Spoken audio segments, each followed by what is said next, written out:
Sunset Overdrive's world design is indicative of the attitude it wants to portray. The generation of zero attention span, multitasking, lack of serious emotion and quite frankly an annoying in-your-face attitude is what to expect from Insomniac's new game. Its story and characters will often annoy you as they try too hard to be relevant and spew humour that never really hits the mark, but that's exactly what I wanted from Sunset Overdrive. I loved every minute of it. Very quickly you will try to draw some comparisons to other games that came before, including the Jet Set series, Tony Hawk with a splash of Infamous, and although those comparisons are evident, they don't convey what moving and shooting around Sunset City is actually like. After a series of grim, dark games, Sunset Overdrive is a colourful romp in an anti-corporate narrative. The visual package also adds some punk rock aesthetics with some fourth wall breaking moments that range from genuinely funny to almost embarrassing. In Sunset Overdrive you are a rubbish collector for a soft drinks company. Upon the release of their newest energy drink, those who drink it turn into orange mutants known as the OD.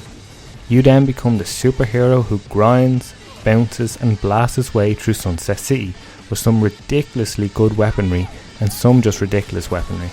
Customization is central to Sunset Overdrive as you can customize almost every aspect of it to suit both your visual preferences and your own style of play.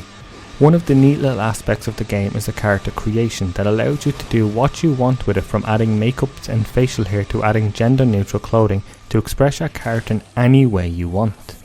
This freedom expands to the gameplay.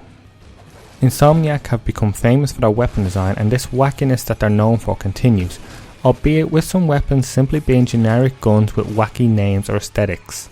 The Flaming Compensator, for instance, is an obvious dick joke gun, and it essentially functions as a shotgun, as well as the TN Teddy being a grenade launcher.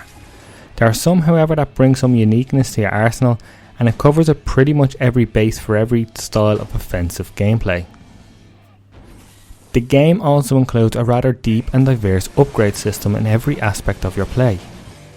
As you use your weapons, you level that weapon up. This can then allow you to add amps, which act as enhancements to add slight additions to your weapon's abilities. Amps are unlocked by defending your base in special wave-based missions. Other amps can be unlocked that will change your movement as well enhance your attacks, like flaming balls to objects that you bounce on and more. Switching these amps up can change the feel of your player rather drastically. Sunset Overdrive is all about style, as it always shows a meter in the top right hand corner that's broken into 4 levels. This is a perfect addition to getting to the heart of Sunset Overdrive, the gameplay. Despite the gorgeous and bright visuals, the core of the game is the gameplay and combat. Even though Sunset Overdrive is an open world game, you won't be running down the street or getting into any vehicles. Traversal in Sunset Overdrive is all about grinding, bouncing and gliding around the city. Pairing that with shooting, however, is a slightly frustrating system to get used to in the beginning. Being able to have the capacity to shoot down enemies as you have the perception to grind and bounce around the area. Chances are you will misplace your movement and miss grinds, miss vehicles and quickly end up on the ground and be crowded by multiple enemies. This frustration fades, however, as you become accustomed to the different approaches that Sunset Overdrive asks you to employ.